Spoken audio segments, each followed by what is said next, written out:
Arratsaldeon, buenas tardes y bienvenidos al espacio de Eusko Ikaskuntza en la sintonía de Onda Vasca, un espacio, como ya sabéis, en el que tratamos diferentes temas sociales, siempre con la inestimable ayuda de especialistas. Hoy, el tema que nos ocupará durante los siguientes 50 minutos será el siguiente: las prácticas amorosas en el mundo antiguo. ¿Cómo eran las prácticas amorosas en las antiguas civilizaciones? ¿Qué estaba bien visto? ¿Qué no? ¿Qué diferencias hay con la sociedad de hoy en día? Y para hablar de este interesante tema tenemos a dos participantes, a dos especialistas, una Torre Garay, profesora titular de Historia Antigua de la UPV, Arratsaldeon. Arratsaldeon.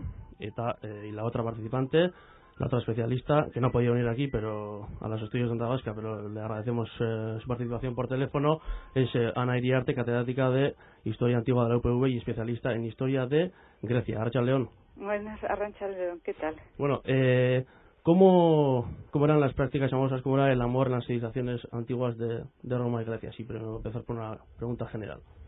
Bien, ¿se está dirigiendo a mí? ¿Se está... ¿A qué quieras? Empieza, que Grecia es un poco antes que Roma. Bueno.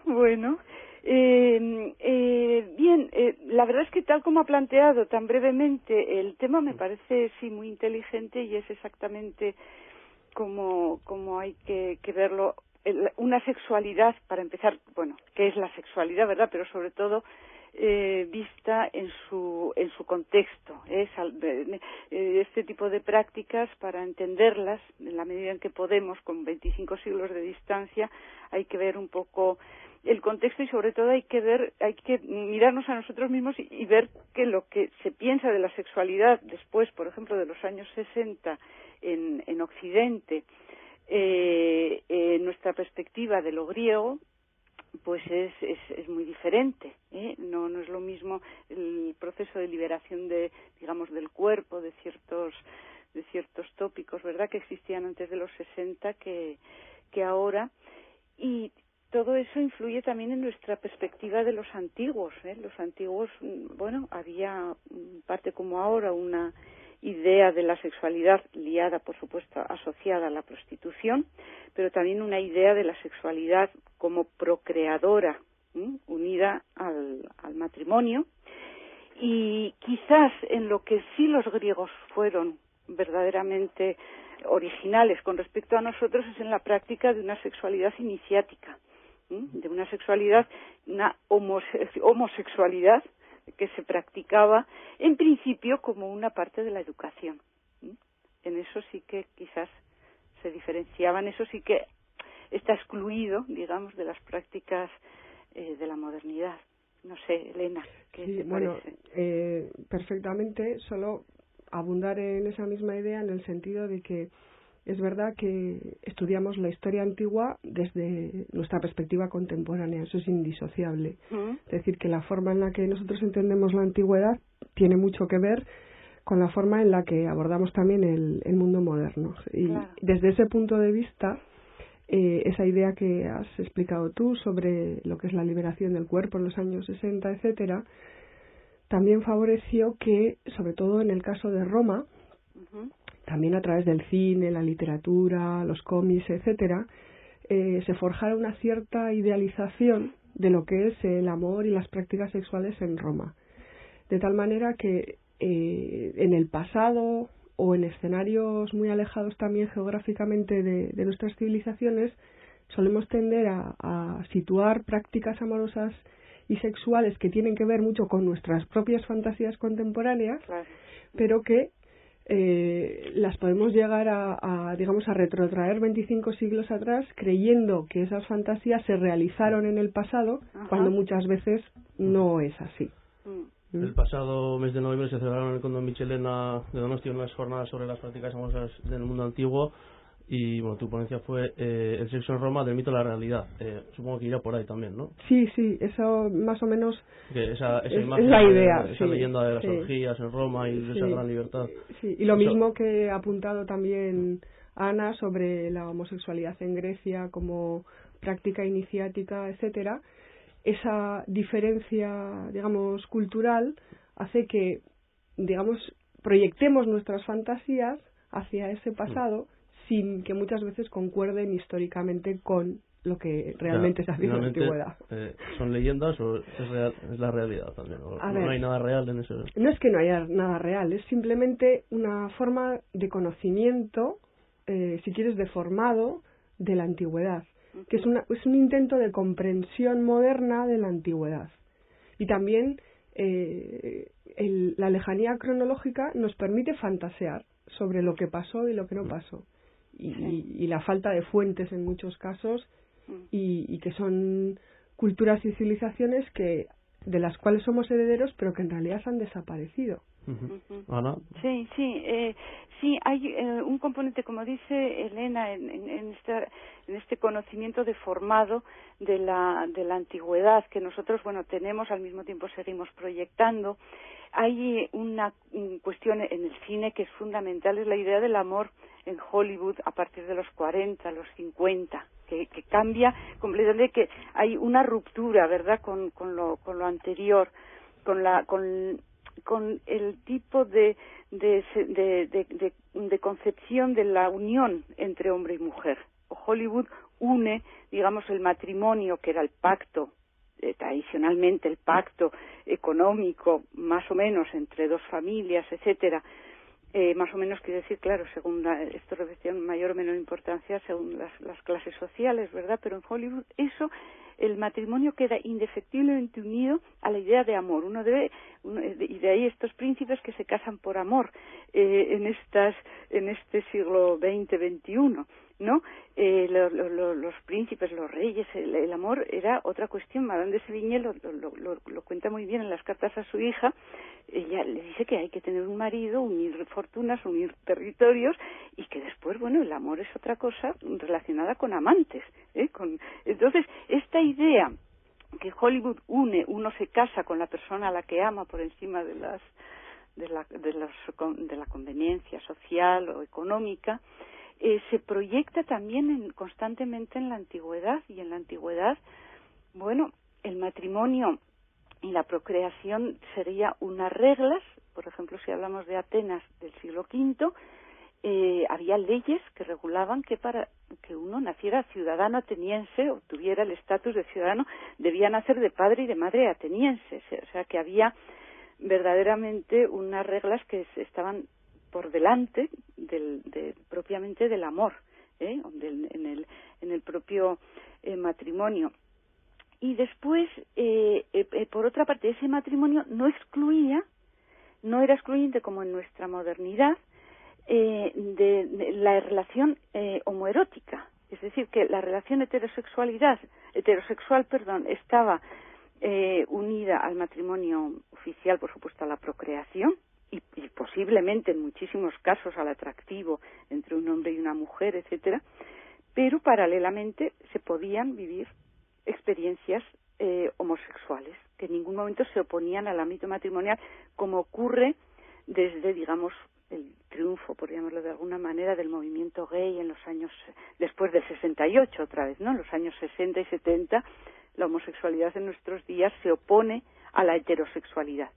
Y eso, mientras que en Grecia, en la antigüedad, convivían. No sé, Elena, ¿cómo ves la cuestión en el mundo romano? Prácticamente es muy similar. De hecho, no existen leyes, digamos, de la misma manera que en Atenas para forzar a la ciudadanía, pero sí que es muy muy evidente que a partir del siglo I, sobre todo con el primer emperador, con Augusto, reconoce como esencial que un Estado no puede funcionar sin ciudadanos, es decir, sin hombres y mujeres que lo lleven adelante, pero sobre todo hombres, de tal manera que establece una serie de leyes que promuevan el matrimonio y la procreación, al margen de todas las cuestiones amorosas, como bien ha dicho Ana. Y lo que también es verdad es que al margen de ese matrimonio, evidentemente el señor de la casa es perfectamente capaz de satisfacer sus necesidades sexuales dentro de ella, no recurriendo exclusivamente a la prostitución, sino a través de esclavos, libertos, etcétera, en el ámbito tanto heterosexual como homosexual, sin que haya más problema que el ciudadano debe tener siempre en la relación sexual una posición dominante. Es decir, nunca una posición de dominado, porque eso no tiene nada que ver específicamente con la práctica sexual, sino con su posición social. Es decir, que también en la práctica sexual debe ponerse de manifiesto que el hombre, el ciudadano, es superior a la mujer y a otras personas que no tienen la condición de ciudadanía. Es decir, que eso se mezcla de una manera que hoy en día resulta impensable. Es decir, que el hecho de que haya diferencias sociales no implica que en el sexo tengan también que manifestarse. Se decía también que los emperadores y esos eran muy violentos, muy dominadores, ¿no? En ese aspecto, el poder y... Bueno, como bien sabe Ana por el caso griego de los tiranos, etcétera, la hipersexualidad de los malos emperadores es una forma de caracterizarlos políticamente también. Esa actitud se veía también en la práctica. No es que se viera. En el caso de los malos emperadores, la hipersexualidad es una manifestación más de una transgresión, en este caso política. Y eso siempre, en Grecia, los tiranos también son así. Es decir, claro. si no recuerdo mal el caso griego, se les acusa también de... Sí, de transgredir las normas legítimas con respecto al matrimonio monógamo. Exactamente. Ya establecido. De todas formas, un apunte un poco maligno, la asociación, lo digo de antemano, no es mía. Cuando hablamos de la antigüedad, a mí me gusta siempre decir que nosotros deformamos la antigüedad porque la vemos irremediablemente a través de ojos modernos, pero la antigüedad nos enseña mucho sobre nuestro presente también, quizás por la propia deformación, es como un espejo a través del que pensamos el presente. Entonces, esta asociación entre un poder desmesurado y una sexualidad también desmesurada, que se puede ver también en los documentales sobre animalitos, para recordarnos que los hombres no somos más que animalitos, no solo hay que proyectarla en el pasado, claro que para eso sirve el género de peplum, ¿verdad?, de cine, para decir cosas que deberían pensarse sobre el presente y relegarlas al pasado, para pensarlas a través del distanciamiento, Pero, por ejemplo, tenemos el caso de los últimos noticia de los últimos días de Berlusconi, que sería verdaderamente un caso tragicómico, ¿verdad?, pero en el que verdaderamente se manifestarían este abuso del poder unido a una utilización de la sexualidad absolutamente desmesurada y alejada de todo contexto. Y absolutamente, sobre todo en ese sentido, Elena ha apuntado algo que es totalmente fundamental en la antigüedad, que lo vemos en la antigüedad, pero que a mi modo de ver también está en nuestros días, la relación entre sexualidad, posición social y economía. Economía en el sentido de los pactos matrimoniales, ¿verdad? Posición social. Entonces, lo que en este momento está haciendo Berlusconi, la imagen que está dando Berlusconi para el pueblo que preside, ¿verdad?, del que es presidente, es absolutamente humillante y tiene unas connotaciones muy fuertes. Entonces, yo no sé si nos damos cuenta y si simplemente nos valemos de esta especie de risa nerviosa que nos da esta especie de orgías que nos están describiendo últimamente y que me parece que tienen un enorme significado. Bueno, en el caso de Berlusconi, además, es especialmente significativo que, aunque estas orgías, digamos que aparecen en los medios de comunicación intermitentemente, el último ataque furibundo contra él es, digamos que el haberse metido con menores de edad.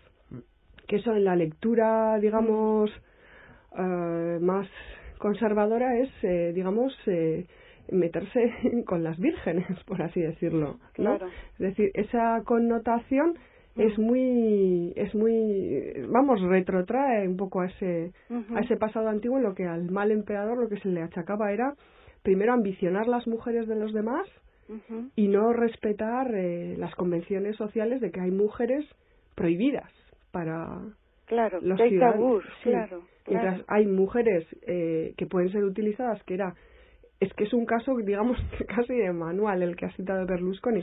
En principio eran prostitutas y cuando eso ya no escandalizó lo suficiente, el siguiente paso es que son menores. Claro. Es decir, estás atacando ya a las vírgenes. No hay mujeres vírgenes que estén a salvo de Berlusconi. Claro. Es decir, que no sabemos lo que Berlusconi habrá hecho de verdad. Seguro que algo ha hecho, pero no sé si todo está desarrollándose según un cliché que tiene Exacto. también muchos siglos de antigüedad. Sí. Y en este sentido también la antigüedad nos es absolutamente necesaria, fundamental, para entender muchas cosas que ocurren en el presente. Otra forma de sexualidad que creíamos completamente relegada de nuestra modernidad. Bueno, las cosas de las que no se hablan, por ejemplo, que un señor poderosamente económicamente poderoso, en este momento, naturalmente, que tiene, como en la propia antigüedad, una esposa oficial con la que compartir cuentas en paraísos fiscales, y después tiene sus concubinas y sus esclavas o sus esclavos y concubinos. De esto todavía se habla menos. Es como si viviéramos en una sociedad en la que no existiera la prostitución masculina. Digamos que el discurso patriarcal protege esa imagen del hombre, que el hombre pueda adoptar, como decía Elena hace un momento, un papel de sometido en la sociedad. Tenemos auténtica censura, que no viene de un dictador, pero es una censura de nuestro propio discurso patriarcal. Incluyo, por supuesto, el discurso de muchísimas mujeres, claro, de todas que asumimos ese discurso, ¿verdad? Y de esa misma manera que hay una prostitución masculina de la que nunca se habla, hay rige la esclavitud sexual, como en la antigüedad, rige las concubinas y rige algo que me parece que es mucho más grave, esa práctica de la homosexualidad nada agresiva en la antigüedad, según cuentan las fuentes, y no tienen por qué contar una mentira o disimularla, que es la homosexualidad como forma de paideia, de educación, de una manera absolutamente oculta, precisamente por esta censura tácita que existe en nuestra sociedad, de una manera totalmente oculta, sangrienta y también verdaderamente absolutamente bochornoso para nuestra sociedad, que ha sido el abuso en los colegios, precisamente en los colegios religiosos, precisamente ahí en donde se tenía que educar a los niños. Una sociedad que oculta el hecho de que en sexualidad también se educa, convierte eso en un hecho oculto, humillante y completamente destructivo para el elemento, digamos, sometido que es el niño. O sea, que es como, lo que quiero decir es que como si la antigüedad se siguiera prolongando irremediablemente en nuestros días, las mismas costumbres, pero de una manera censurada y oculta.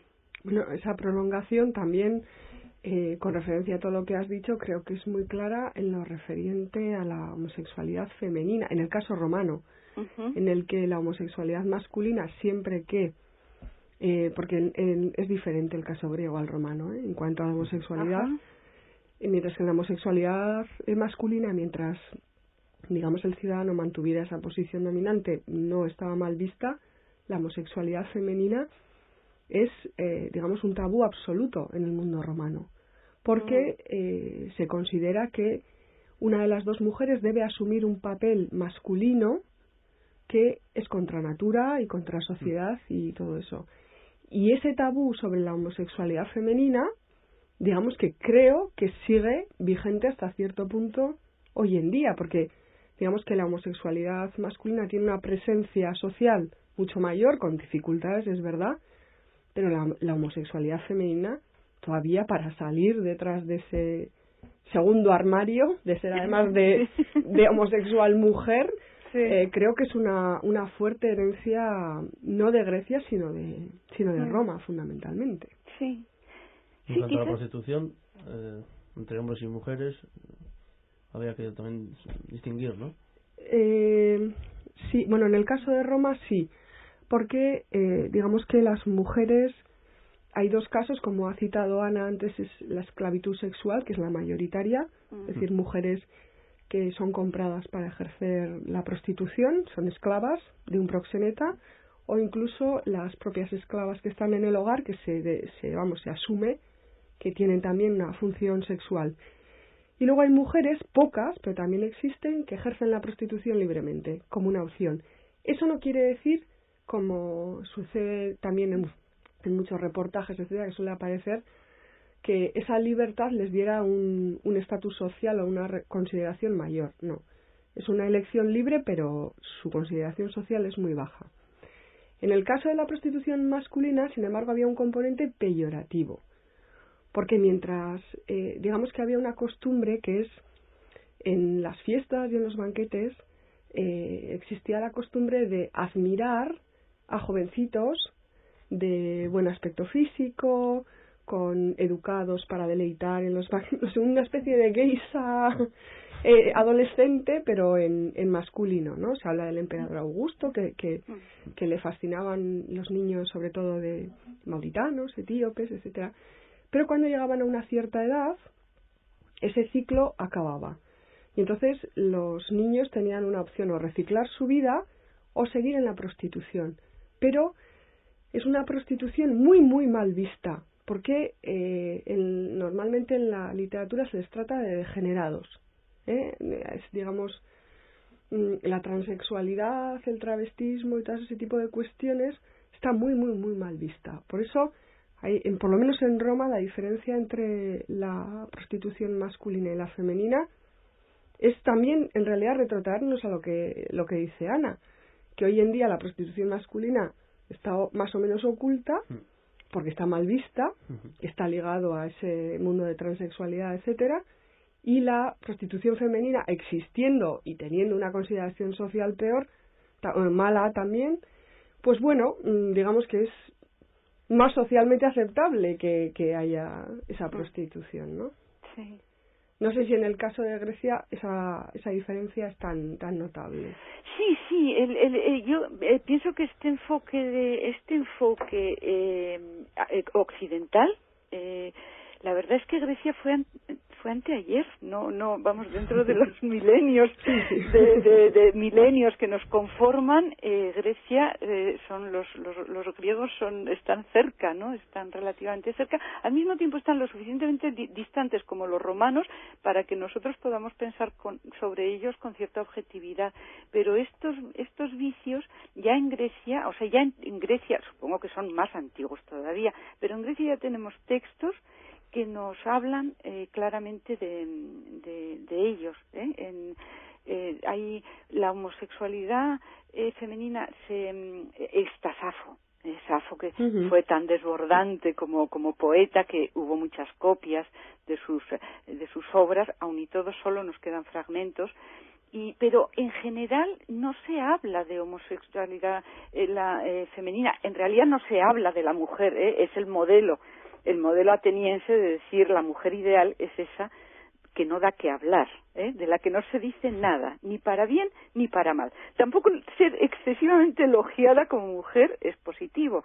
Entonces, digamos, no es que no se hable de la homosexualidad femenina, sino que en general se habla poco de lo que ocurre en el ámbito doméstico, en el ámbito privado, incluso en el ámbito de las prostitutas, digamos, de puerto, de las prostitutas de menos precio, de la baja prostitución. Se habla naturalmente, son ensalzadas las hetairas, que es una especie de prostitutas de lujo, ¿verdad? Como las únicas mujeres quizás económicamente libres del mundo antiguo, porque no estaban liadas a un tutor que dispusiera de su dinero, y realmente ganaban muchísimo dinero. Lo que pasa que en ese modelo de la hetaira también y de la prostituta libre en Roma, digamos que ha influido, claro, son 25 siglos. Y también es verdad que la historiografía francesa ha contribuido, digamos, en el siglo XX sobre todo a ampliar y a tener un punto de vista diferente sobre la antigüedad. y digamos que en su propia cultura la existencia de todas aquellas cortesanas de los salones, el siglo XVIII, etcétera, yo creo que en muchos casos se ha hecho una especie de continuum, de continuidad entre aquellas mujeres de la antigüedad y como si fuera una especie de historia de las mujeres libres desde la antigüedad hasta hoy.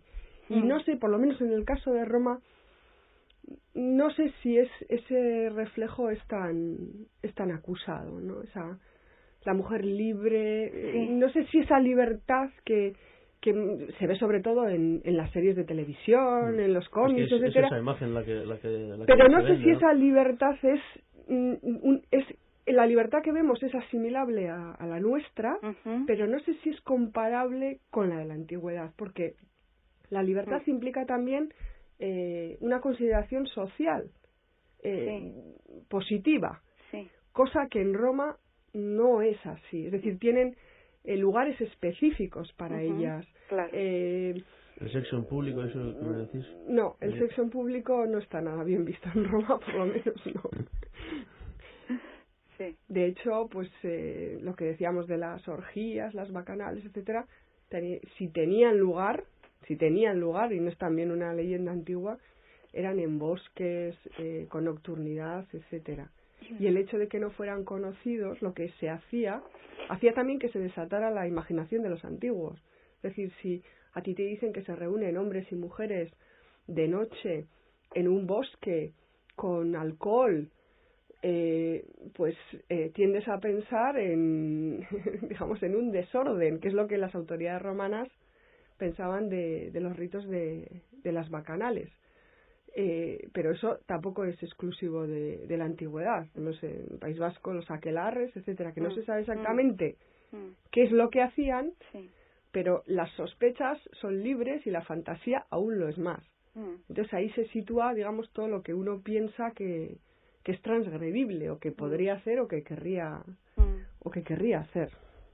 Yo sí, en este sentido creo que ahí Occidente va progresivamente, sobre todo después del triunfo del cristianismo y más del catolicismo, etcétera, va censurando, y la censura es el mejor alimento de las fantasías transgresoras, ¿no? Entonces en Grecia a mí no me parece que leyendo a los griegos se vea una consideración de la sexualidad tan como algo verdaderamente a ocultar. No sé, yo no hablaría de sexo en público, pero sí que un ciudadano griego podía estar en un banquete, un simposio, verdaderas instituciones, ¿verdad?, del lugar, acompañado de un jovencito o de una jovencita, digamos en la misma litera, etcétera, bebiendo, compartiendo con sus amigos, sin que fuera verdaderamente pornografía. Quizás habría que hablar más de erotismo que de pornografía. Se ocultaba menos y, por lo tanto, en el fondo, por lo menos lo que reflejan las fuentes, lo que reflejan los textos, claro, la perversión era menor. Si había bailarinas en los banquetes, no tenía por qué ocurrir otra noticia espeluznante de los últimos meses. Parece que este programa sobre la sexualidad en la antigüedad de repente me está haciendo relacionar una serie de noticias de la actualidad en las que no había pensado, digamos, correlativamente, pero no sé si habéis visto este documental sobre los danzarines en Afganistán, que se están formando verdaderas redes de prostitución de niños adolescentes a los que visten de mujer para bailar la danza del vientre, en fin, para los bailes, a los que solamente asisten hombres. Es decir, se recluye a la mujer, se excluye a la mujer, se le relega a la casa, se la tapa, incluso cuando sale a la calle sale con una especie de ámbito doméstico ambulante, ¿no?, con el burka, etcétera, y entonces hay que encontrar un sustituto para el deseo, y estos niños, claro, son,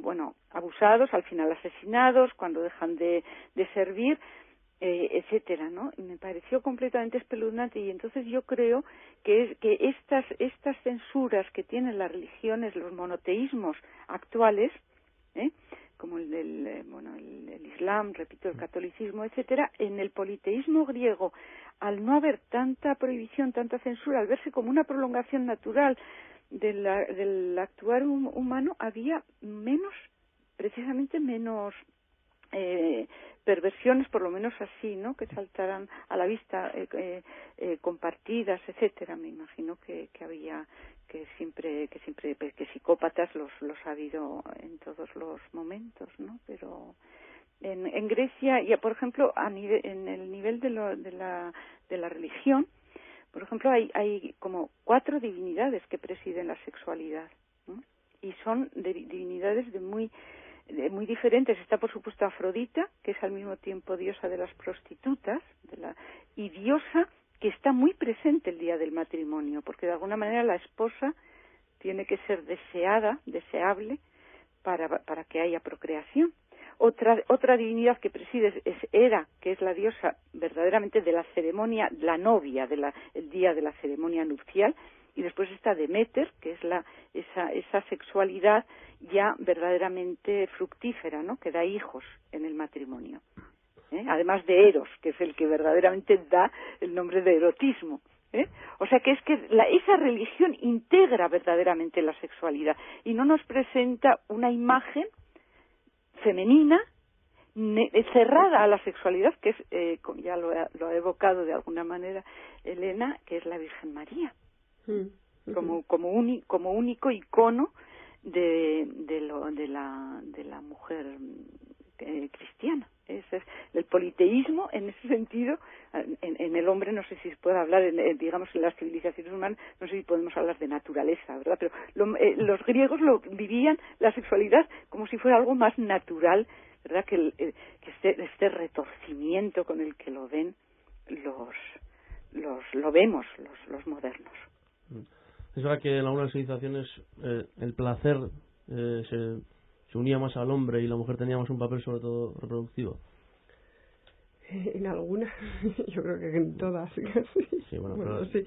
En el caso de las civilizaciones antiguas, sí, la función del matrimonio, como bien ha dicho Ana antes, es la procreación, la creación de ciudadanos, fundamentalmente, si puede decirse, de ciudadanos y soldados. Entonces, evidentemente, la mujer, y hilo con lo que acaba de decir Ana sobre Afrodita, también en Roma Venus tiene muchas caras que luego se eliminan efectivamente con el cristianismo y va a ser solo la Virgen María. Y esa Venus de diferentes caras representa los diferentes modelos de mujer en el ámbito de la sexualidad que son aceptables. En el caso de las mujeres que se casan, evidentemente su función es fundamentalmente reproductiva. Y además para eso existían también toda una serie de leyendas urbanas, diríamos, hoy en día, y es que había una diferencia de comportamiento sexual entre las mujeres casadas y las prostitutas, que las diferenciaba a ojos de un hombre, un ciudadano. Y es que las mujeres casadas y decentes en la cama no tenían que moverse, porque eso dificultaba la procreación, porque existía la creencia falsa médica de que, digamos, el semen masculino circulaba mejor si la mujer estaba completamente quieta. Es también, una forma de negación del placer. Eso, digamos que no está explicitado así, mientras que las prostitutas de por sí se movían mucho porque eso se creía también que dificultaba la procreación. Tanto movimiento hacía que el semen no encontrara el camino adecuado. ¿No? Pues esa diferenciación de sexualidad que la procreación asociada al matrimonio, pues sí, existe en la civilización antigua y, como bien ha apuntado Ana, lo que es, digamos, más libre en la antigüedad es que se asume que la mujer puede tener diferentes roles sexuales, pero eso va en detrimento de su posición social. Es decir, si una elige ser una mujer decente, es contra las consecuencias. Y si quiere ser libre, una u otra. Sí, pero no se pueden mezclar ambas posibilidades. Sí, eso está.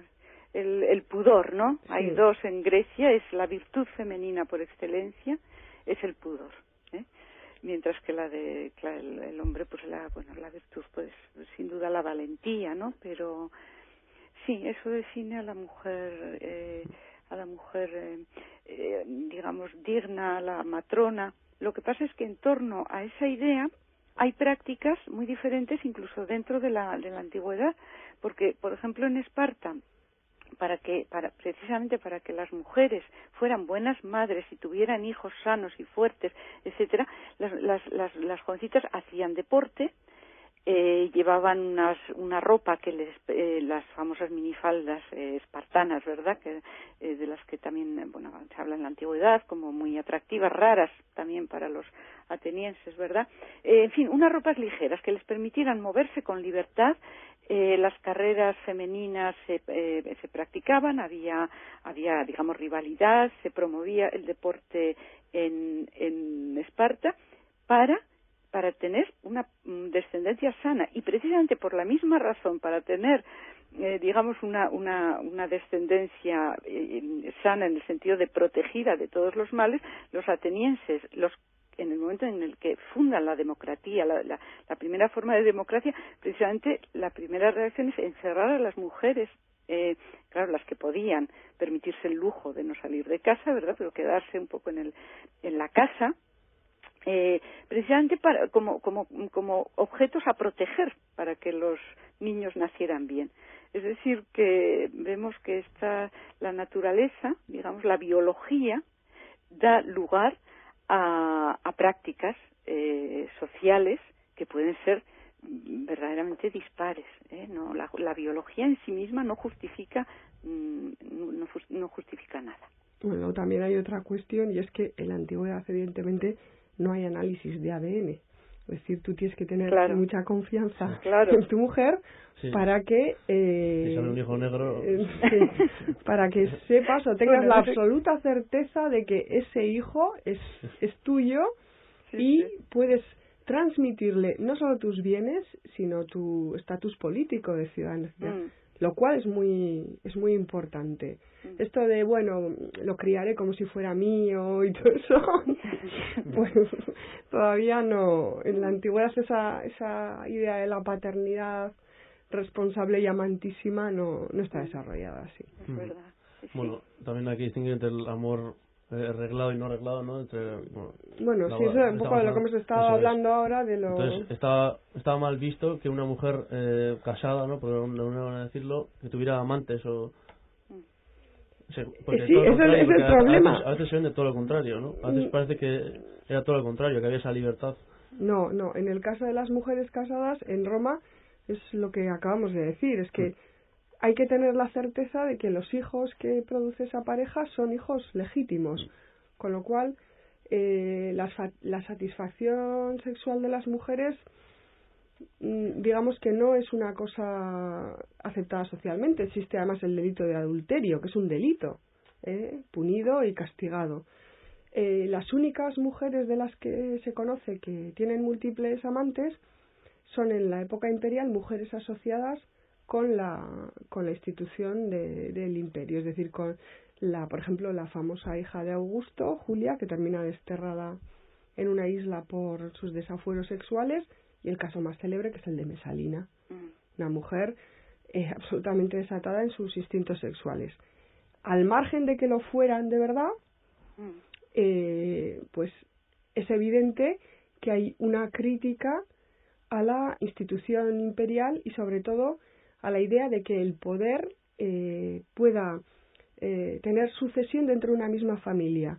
Es decir, la idea de que no es el mejor ciudadano el que va a ser emperador, sino una dinastía dentro de una familia. Esa crítica, que no se puede hacer, digamos, abiertamente, se hace a través del ataque a las mujeres y a poner en cuestión la legitimidad de su descendencia, porque si han estado con todos los hombres de Roma, los hijos que producen no son miembros de la familia imperial, sino que pueden ser hijos de cualquiera, lo cual significa que el emperador puede ser cualquiera. Una idea en Roma no es aceptable.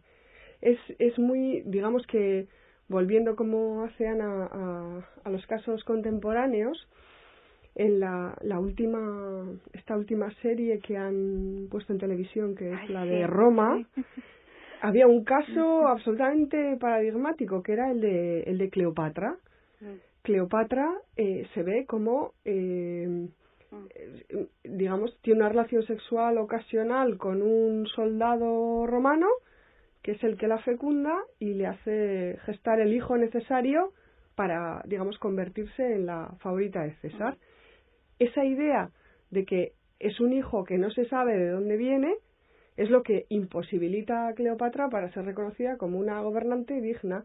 Y esa imagen, que es tremenda, o sea, que funciona muy bien desde el punto de vista de la televisión, pero claro, analizada en el contexto político y social es tremenda, porque supone una denigración absoluta de la mujer como gobernante político, etcétera, de la capacidad de una mujer como Cleopatra, vamos.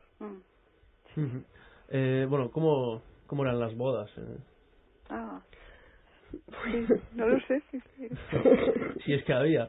Sí. Perdón. ¿Qué significado tenían?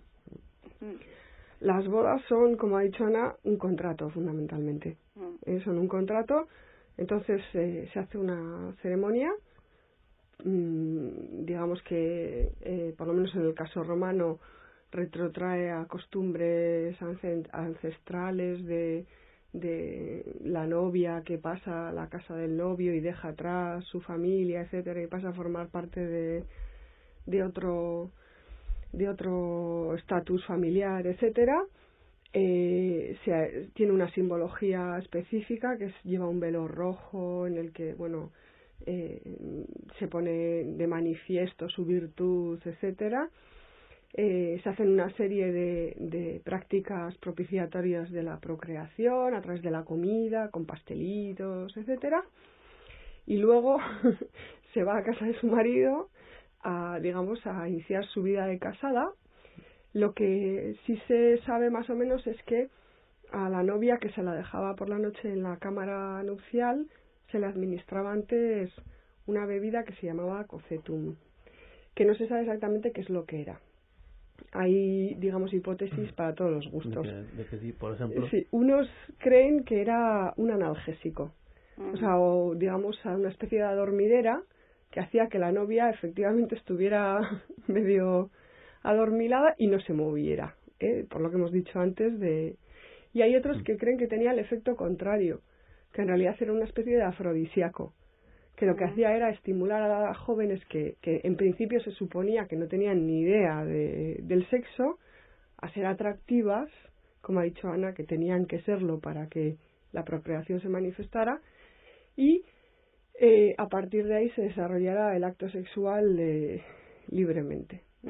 Más o menos esa es pero es sobre todo un contrato. No es una fiesta, es un contrato económico y social. Sí, eso sí, en Grecia se ve muy bien, porque ese contrato, desde el día del contrato del pacto entre familias, una pareja que va a casarse, pueden transcurrir hasta años. Desde el momento en que dos familias pactan que sus respectivos hijos van a formar una familia y van a procrear nietos, unidos, ¿no? Que unan a través del tiempo a esas dos familias, pueden pasar años hasta que se celebra lo que nosotros entendemos por boda, que es la ceremonia esta que ellos llaman del desvelamiento, del anacaluterium, que es el desvelamiento de la novia. Hay que imaginarse novias, eso es verdad, como apunta Elena, los colores de las novias son precisamente el rojo y el amarillo, el azafrán y el púrpura. Y es muy nada de novias blancas, de color blanco, de la pureza, pero sí que seguimos reproduciendo en la actualidad la idea del velo, que es tan importante que es tan importante en el mundo islámico, lo seguimos viendo, adopta todo tipo de formas, desde el velo prácticamente transparente, que lo que hace es, incitar sexualmente, hasta el burka, que es verdaderamente, bueno, lo vuelvo a repetir, la negación, ¿verdad?, de la identidad de una persona, que es verdaderamente la máxima humillación, ¿verdad?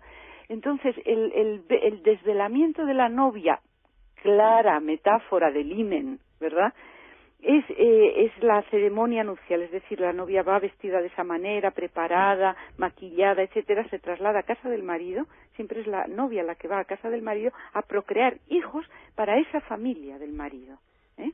Entonces es el momento en el que el novio levanta el velo de la novia, digamos que es el momento álgido de la celebración y el que más se parece a nuestras bodas, sobre todo las religiosas, un poco también ahora las civiles, ¿verdad? Eso es lo que se sigue manteniendo.